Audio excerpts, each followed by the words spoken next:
Բարի երեկո, հարգելի հեռուստադիտող, Արմենիայի եթերում ընտրության ժամն է եւ ժամի տաղավարում այսօր հյուրընկալել ենք Ուժեղ Հայաստան կուսակցության խորհրդի անդամ Նարեկ Կարապետյանին։ Բարի երեկո, պարոն Կարապետյան, շնորհակալ եմ հարցազրույցի հրավերը ընդունելու համար։ Բարև ձեզ, պարոն Նավասարդյան, շնորհակալ եմ, որ մեզ հյուրընկալեցիք այստեղ։ Պարոն Կարապետյան, առաջարկում եմ մինչև մեր զրույցի բուն դրույթներին անդրադառնալը, խոսենք հարևան Իրանում կատարվող իրադարձություններից, ինչ աշխարհաքաղաքական, նաև տնտեսական հետևանքներ այն կարող է ունենալ մեզ համար։ Իրանի դեպքերը մեզ տվեցին մեկ դաս եւ մեկ հնարավորություն։ Մեկ դասը նրանում է կայանում, որ մեզ խաղաղության հասնելու համար պետք են երաշխավորներ։ Իրանը բազմաթիվ գործարքներ է ունեցել Արևմուտքի հետ, սակայն չունենալով երաշխավոր, նա այսօր առերեսվում է միայնակ, առերեսվում է տարածաշրջանային այլ երկրների կողմից եւ ընդհանուր համաշխարհային գերտերությունների կողմից process-ների։ Մենք պետք է ունենանք մեր երկրում դաս, որ խաղաղությունը կարելի է հասնել ոչ միայն պայմանավորվածություններով, պետք է հավելյալ լինի նաեւ երաշխավոր, իսկ երաշխավորները լինեն մեկից ավելին, որպեսզի մի երկիր հնարավորություն ունենա Հայաստանի շահը երկրորդել եւ առաջ տանել իր երկրի շահը։ Մենք երկուս եւ ավել երաշխավորի դեպքում մենք կարողանանք ունենալ երկարաժամկետ եւ ուժեղ խաղաղություն։ Ինչ է կարծում, այս ընդհատվող շարունակվող պատերազմը տնտեսական հետևանքներ կարող է ունենալ մեզ համար։ Այո,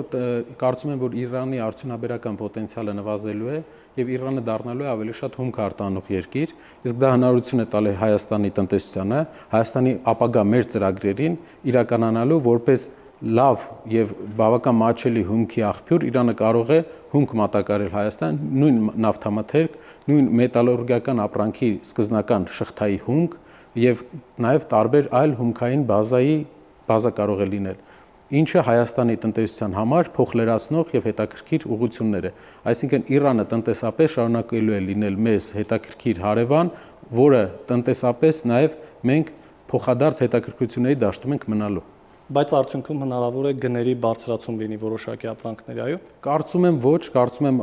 այս պահին Իրանի վրա այս ճնշումը կբերի նրան, որ իրանական ռիալը կարժեզրկվի եւ դրա արդյունքում գների անկում կլինի Իրանից ներմուծման եւ նաեւ հումքի ներմուծման, ինչը մեզ հնարավորություն կտա մրցակցային արտադրություններ ունենալ Հայաստանում օգտագործելով իրանական հումքերը։ Շատ լավ։ Խոսենք Ուժեղ Հայաստան կուսակցության նախընտրական դրույթներից, այն 5 քայլերից, որոնք առաջարկել եք, մասնավորապես նախատեսում եք 300,000 նոր աշխատատեղ ստեղծել մեր երկրում։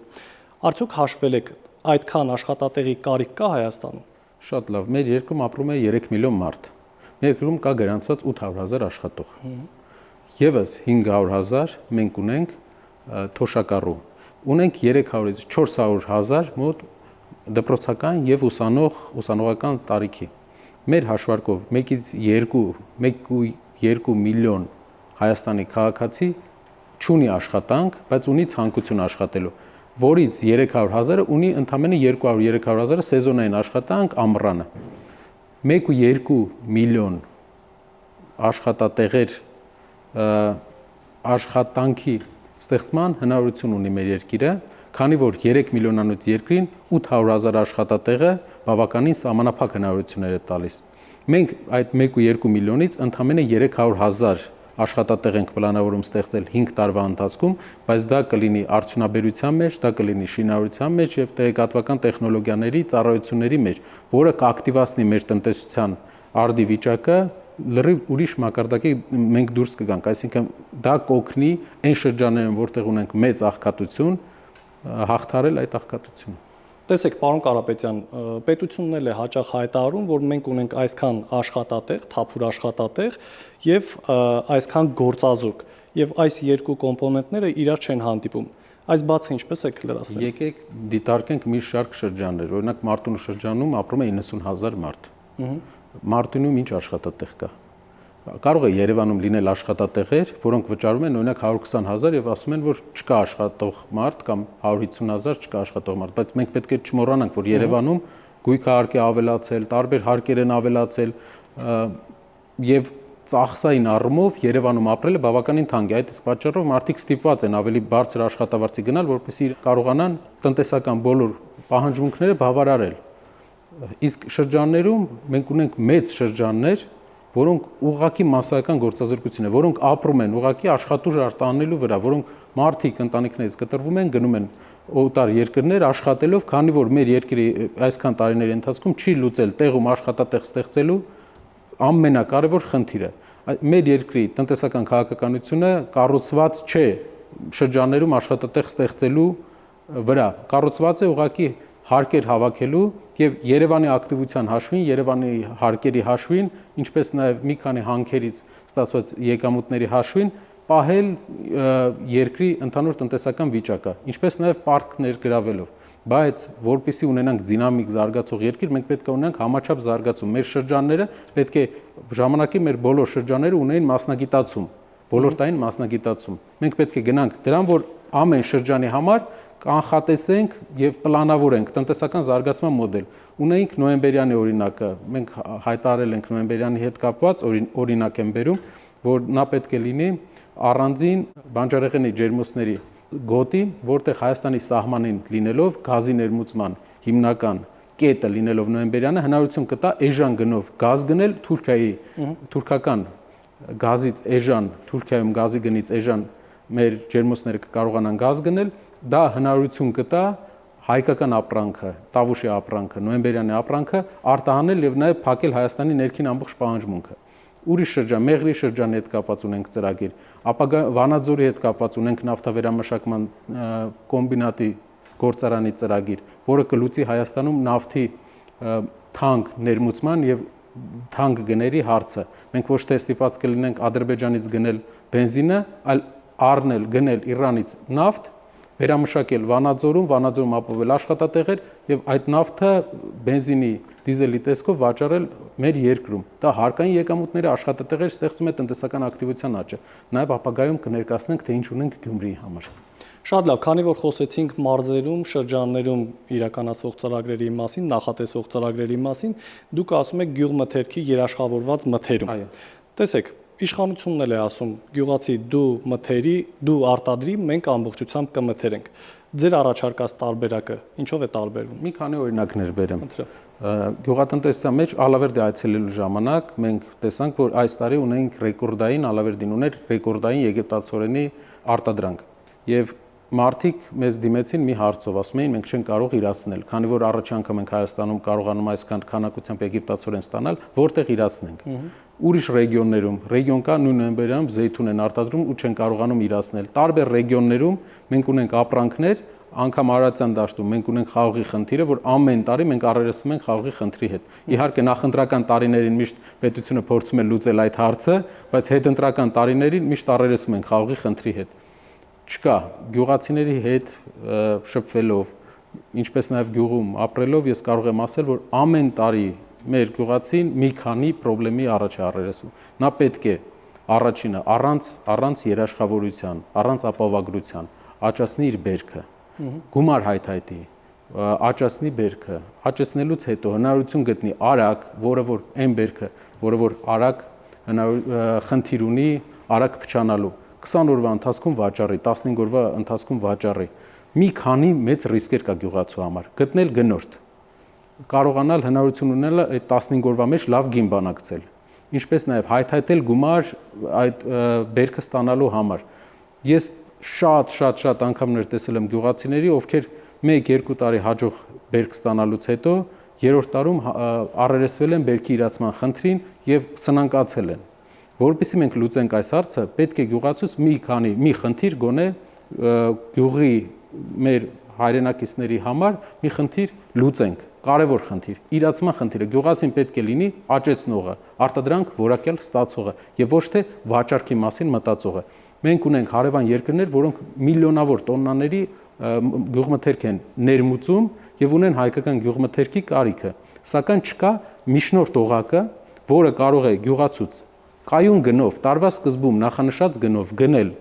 մթերքը, բերքը եւ վաճառել այդ երկրներում։ Շատ լավ։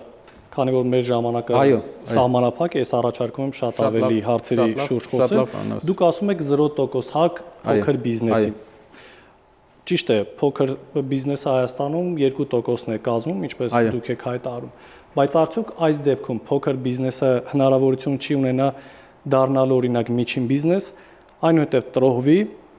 եւ արդյունքում ստացվի, որ ստվերային շուկա է ձևավորում։ Նման մտավախություն չունեք։ Ստվերային շուկայի դեմ պայքարելը դա բանկային համակարգով փոխանցումները, ավելի փոխանցումների թիվը, տոկոսը մեր ներքին շրջանառության մեջ մեծացնելն է, որի արդյունքում հնարավոր կլինի ուղղակի բարձր տեխնոլոգիական լուծումներով հեշտ վերահսկել, թե որ ուղղությամբ է գնում ֆինանսական հոսքերը։ Եթե հարկային այսօր մոտավորապես 70,000 փոքր ընկերությունների հետ է աշխատում եւ հավաքում է ընդամենը հարկերի 2-2.5%-ը։ Եթե մենք նրան ազատենք այս բեռից, ես վստահ եմ, որ հարկայինը ավելի էֆեկտիվ կկարողանա լուծել երկու խնդիր՝ բերել թափանցիկ դաշտ միջին բիզնեսին, բերել թափանցիկ դաշտ ավելի մեծ բիզնեսին, մեծ բիզնեսը, որ ավելի պատասխանատու վճարի, ինչպես նաև ապահովել փոքր բիզնեսի եւ միջին բիզնեսի, փոքր բիզնեսի վերածումը միջին բիզնեսից այդ ընթացակարգի ավելի թափանցիկ լինելը, որպեսզի հնարավորություն չլինի, ինչպես դուք եք ասում, միջին բիզնեսը կարողանա հնարավորություն ունենա օգտվել այդ հարկերից, հարկային արտոնությունից, այսինքն հարկային արտոնությունից օգտվելու է փոքր բիզնեսը, իսկ երբ նա հայտ է ներկայացնում արդեն անցնի միջին բիզնեսի դաշտ, ունենալու է այլ արտոնություններ, նաև ունենալու է հնարավորություն վարկային պայմանագրերի, որը նրան հետաքրքրություն է ստեղծելու գնալ արդեն որպես բիզնես վարկեր ունենալ,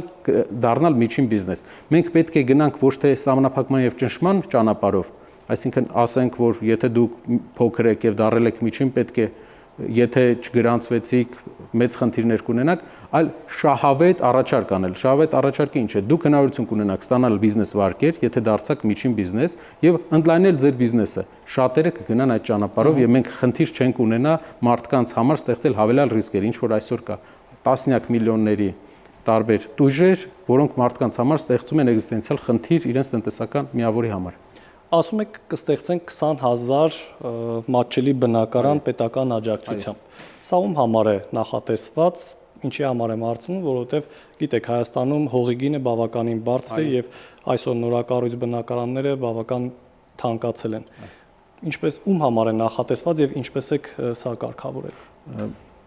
Տեսեք, ինչ խնդիր ունենք մենք Երևանում։ Մենք Երևանում ունենք բավական թանկ բնակարանաշինություն, քանի որ ինչպես դուք ասեցիք, կա հողի թանկին, կա քաղաքի կողմից բավական մեծ վճարներ, ինչպես նաև ենթակառուցվածքների միանալը թանկ է։ Եվ ընդհանուր մի քառակուսի մետրի արժեքը Երևանում թանկ է համեմատած այն աշխատավարձի, որ երիտասարդ ընտանիքը ու ընտանիքները կարող են իրենց թույլ տալ։ Ինչպես ենք մենք լուծելու այս հարցը։ Առաջինը, համայնքը եւ պետությունը ունի հողեր։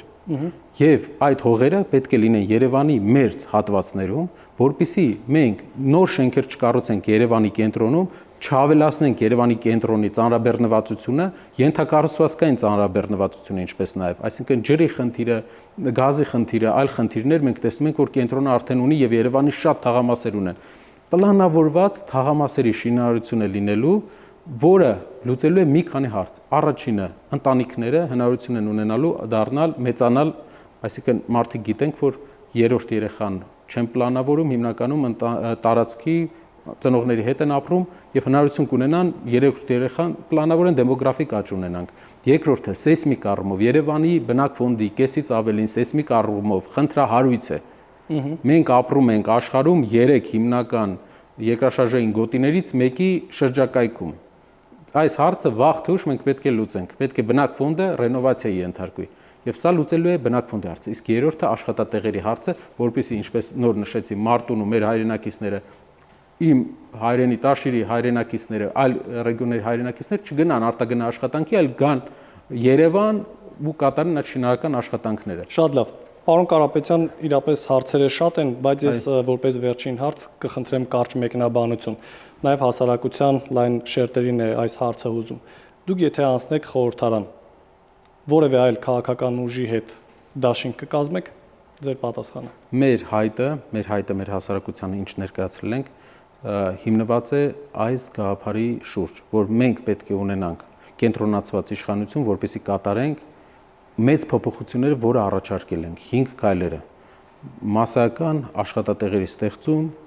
0% փոքր բիզնեսի համար հարկեր եւ բերքի մթերում եւ նաեւ մեծ շինարարություն բնակֆոնդի ռենովացիա, այսպես ասած, երիտասարդ ընտանիքներին եւ ընտանիքներին ավելի էժան բնակարանային ֆոնդի ապահովում։ Ինչպես ենք մենք տեսնում, եթե մեր հայրենակիցները ցանկանում են ունենալ այն փոփոխությունները, որ մենք ենք առաջարկում, պետք է վստահեն տնտեսական մեր թիմին եւ թիմերին տնտեսական եւ տան այդ կենտրոնացվածությունը, որպես այդ փոփոխություն անեն։ Իսկ մենք վստահ ենք, որ կկարողանանք հասնել մեր հասարակության նշանակալի մասի աջակցության, ու կկարողանանք հետ բերենք Հայաստան հույսը լավ կյանքի։ Շնորհակալություն։ Շնորհակալ եմ։ Հարգելի հեռուստադիտող, ես հիշեցնեմ, որ զրուցում ենք Ուժեղ Հայաստան կուսակցության խորհրդի անդամ Նարեկ Կարապետյանի հետ, կհանդիպենք վաղը, ցտեսություն։